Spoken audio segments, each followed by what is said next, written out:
Every veteran needs to know this that wants to win their VA claim. Today we're going to be talking about the 5 ways to obtain service connection. Now remember, my content is for people in the military and out. Now let's start with pre-service aggravation.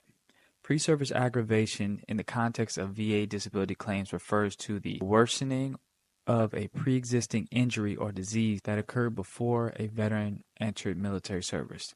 According to 38 CFR 3.306, a pre-existing injury or disease will be considered to have been aggravated by active duty service, or if there is an increase in disability during service that is beyond the natural progression of the pre-existing condition. The process involves evaluating whether military service played a role in intensifying the effects of a condition that existed prior to enlistment. To establish pre-service aggravation, veterans must provide evidence demonstrating a clear link between their military service and the worsening of their pre-existing conditions. This evidence could include medical records, statements from healthcare professionals, or other relevant documentation. Some examples of this could be like an ACL tear. Of course, you recovered, you joined, and then you aggravated it somehow during military service that caused pain, or you retorn it partially or fully. Another one that relates to me is flat feet. Flat feet can turn into quite a few things: limited ankle movement, limited ankle mobility, plantar fasciitis, or even pain. You also have pre-existing mental conditions like anxiety or PTSD and depression. Soldiers that experience an intensification of symptoms due to the stressors encountered during military service. Chronic illnesses such as asthma or diabetes could worsen beyond natural progression due to exposure to environmental factors or conditions. In all, if a veteran had pre-existing disabilities and military service leads to complications or an escalation of those conditions, it may qualify as a pre-service aggravation. Next up, we have direct service connection. Direct service connection in VA disability claims refers to the establishment of a direct relationship between a veteran's current medical condition and an injury, disease, or event that occurred during their military service. This is the most common way of claiming a condition, and to establish a direct service condition, the following criteria must be established. And that would start with current disability, which may include physical or mental conditions at the time of filing the claim or while the claim is pending. The claimant also needs an in-service incident. There must be evidence of an injury, disease, or event that occurred during the veteran's military service. Nexus or linkage. The veteran needs to establish a nexus letter or a direct connection between the current disability and the in-service incident. This often requires medical evidence or opinions linking the two. Timely filing. This is a very important step too. The claim for VA disability benefits should be filed within a designated time frame. Timely filing ensures that the relationship between the current disability and military service is properly considered.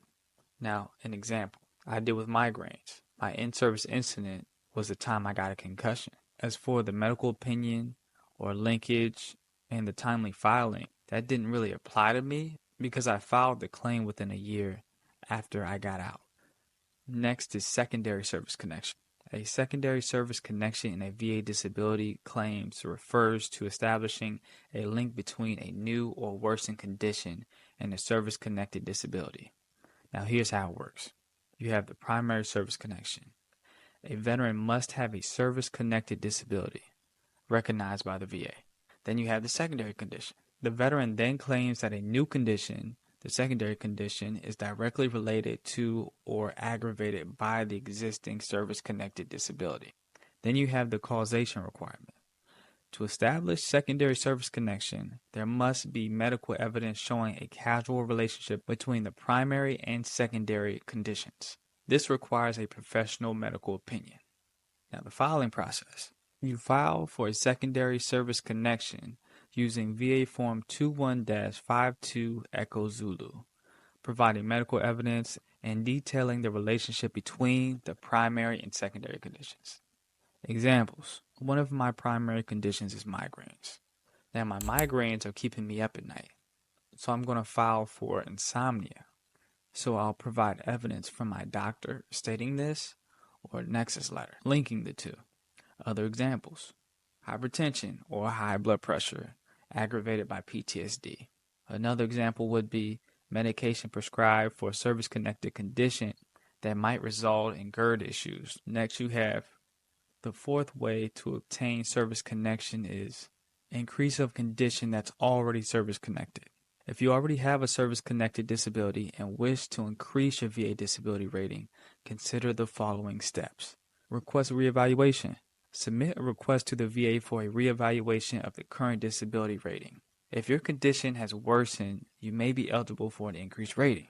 File a secondary claim and provide medical evidence. Request a reevaluation. Submit a request to the VA for reevaluation or current disability rating. If your condition has worsened, you may be eligible for an increased rating.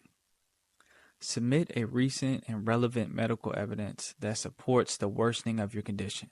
This includes doctor's reports, test results, and medical records. Provide supporting medical evidence. Have your healthcare provider complete a DBQ for your conditions. These forms are a formal way to provide detailed information about your symptoms and can support your claim for a higher rating. I'll break down the difference between a nexus letter and a DBQ in a separate video because it's kind of a bit to cover. You could also use a doctor's note if it clearly states the connection. Another thing you can do in this type of situation is file for individual unemployability. If your service-connected disabilities make it difficult for you to maintain gainful employment, consider filing for individual employability. This can result in a higher rating, even if your individual disabilities do not meet the required percentage. I'll also go into that deeper in a separate video for the sake of time.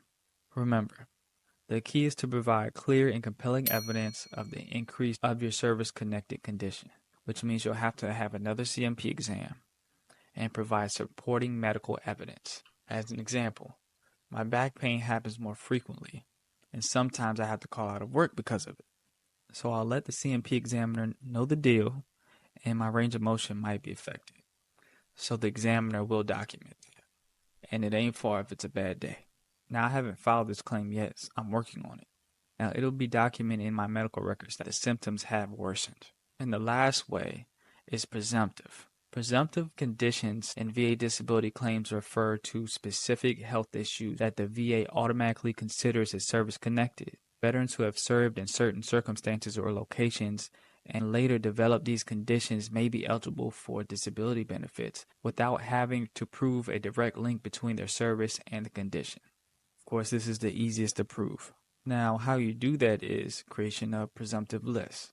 The VA establishes presumptive conditions based on studies indicating higher rates of certain illnesses among veterans with similar experiences. These conditions are listed in the VA presumptive list. Presumptive conditions often have a manifestation period during which symptoms must appear for eligibility. For example, some conditions must manifest within 1 year of discharge. Remember, a great benefit about presumptive conditions is automatic service connections. Once a veteran is diagnosed with a presumptive condition and meets the eligibility criteria, the VA automatically assumes the condition is connected to military service.